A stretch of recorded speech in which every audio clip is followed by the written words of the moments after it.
दिल्ली महिला आयोग की नई अध्यक्ष स्वाति मालीवाल को लेकर अब नया ट्विस्ट सामने आया है। महिला आयोग के पूरे बवाल के बीच अब दिल्ली सरकार ने मालीवाल वाली फाइल एलजी के पास दस्तखत के लिए भेजी है।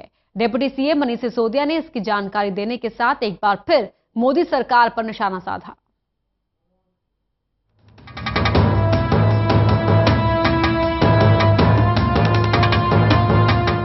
केंद्र और दिल्ली की जंग में नए नए आरोप लग रहे हैं। एक एक डिपार्टमेंट को इसका केंद्र बनाया जा रहा है। एसीबी महिला आयोग कुछ भी अछूता नहीं है। दिल्ली सरकार की तरफ से फिर से नरेंद्र मोदी सरकार पर काम न करने देने का आरोप लगाया गया। बात स्वाति मालीवाल की नियुक्ति से शुरू हुई। इस पूरे मामले पर मचे हंगामे के बाद दिल्ली के डिप्टी सीएम मनीष सिसोदिया ने एक प्रेस कॉन्फ्रेंस कर कहा कि साइन कराने के लिए एलजी के पास फाइल भेज दी गई है। इसके साथ ही सिसोदिया ने यह भी आरोप लगाया कि मोदी सरकार दिल्ली महिला आयोग को निष्क्रिय करने में लगी है, इसलिए एक साइन को मुद्दा बनाया जा रहा है।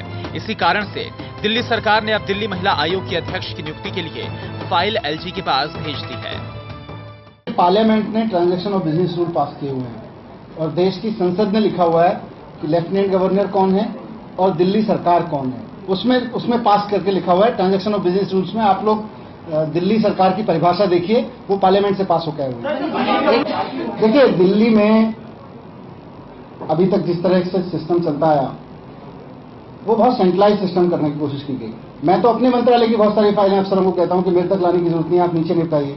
और मैं अपने बहुत सीनियर ऑफिसर्स को कहता हूं कि आप दिन भर सारे फाइलों में उलझे रहते हैं, नीचे आप काम कीजिए, प्लानिंग में हिस्सा लीजिए, आप क्यों दिन भर फाइलें साइन करते रहते हैं, नीचे से निपटाइए। तो ये संविधान के हिसाब से जरूरी नहीं है।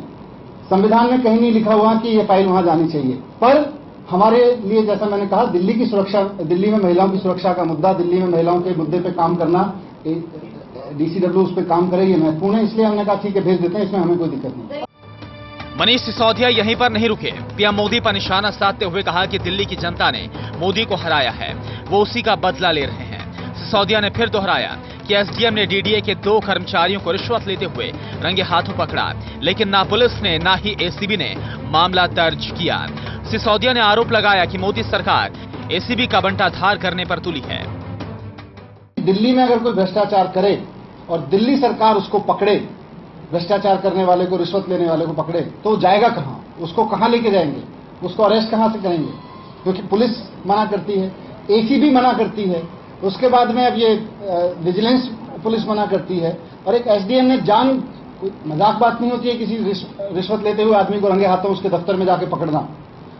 जान जोखिम में डाल के एसडीएम ने उसको पकड़ा, 2 लोगों को, और वो बेचारा उनको रात भर, शाम तक, देर शाम तक लेके घूमता रहा। फाइनली जब सबने लेने से मना कर दिया तो उनकी एमएलसी करा के उनके परिवार वालों के समक्ष उनको छोड़ना पड़ा। ये भ्रष्टाचार की मुहिम चलाना चाहते हैं। ये इस मुंह पे कहते हैं बहुत हो गया भ्रष्टाचार, अब की बार मोदी सरकार, हम भ्रष्टाचारियों को पकड़ रहे हैं, ये कह रहे हैं छोड़ देंगे। तो क्यों इसको एसीबी को बंटाधार करने पे लगे हुए हैं? हमारा सवाल ये है। सीबीआई का इन्होंने बंटाधार कर लिया, देश में कहीं किसी को सीबीआई पे कॉन्फिडेंस नहीं है।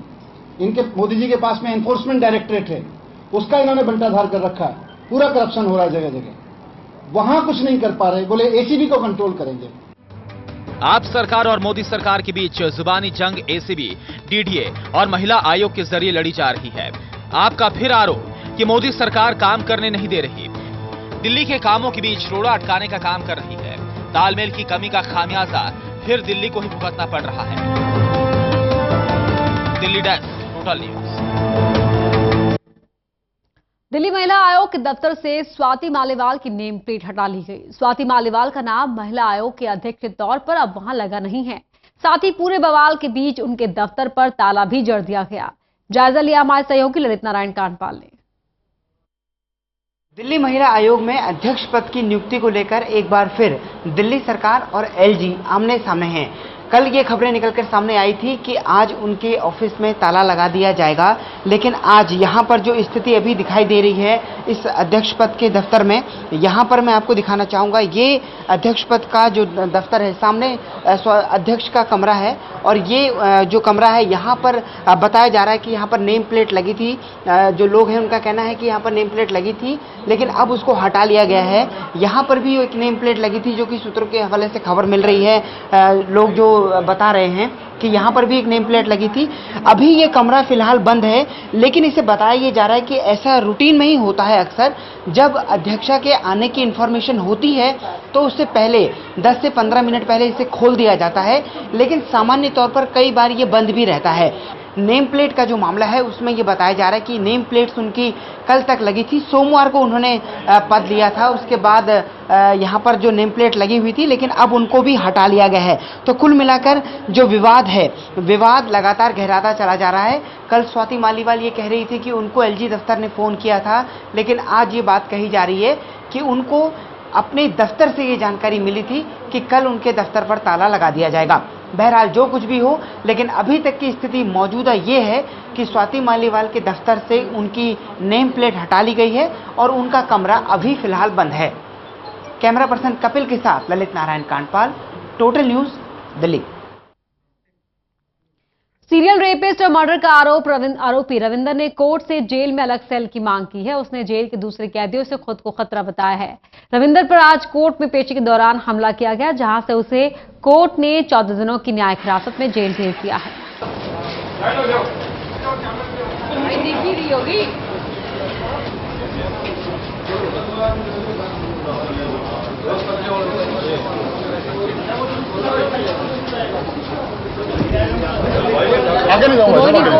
रोहिणी कोर्ट में वकील ने मेरा ये मानना है कि भावनात्मक तौर पे, क्योंकि हम सब इंसान हैं और इंसानी भावनाएं हैं, ठीक है हमें थोड़ा सा इन चीज़ों को अवॉइड करना चाहिए था, मगर क्या है इंसानी भावनाएं हैं और भावनाओं को कई बार रोक नहीं पाता इंसान अपनी भावनाओं को। और जब इस तरह की क्रूरता 4 और 6 साल की बच्चियों के साथ, एक छोटी बच्चियों के, हमारे घर में भी सबके परिवार है, बच्चे हैं छोटे छोटे, वो भावनाएं, वो वकीलों के अंदर एकदम आक्रोश पैदा हुआ कि हमारे बच्चे हैं, वो हमें ये महसूस हो रहा है कि वो जो गुजरे हैं, वो सारों के साथ जो हादसा हुआ है वो हमारे अपने बच्चे हैं और उनके साथ इस तरह का हादसा, तो वो सबके अंदर एक आक्रोश था और वो आक्रोश। और यहाँ वक्त हो गया एक और छोटे से ब्रेक का, फौरन लौटते हैं।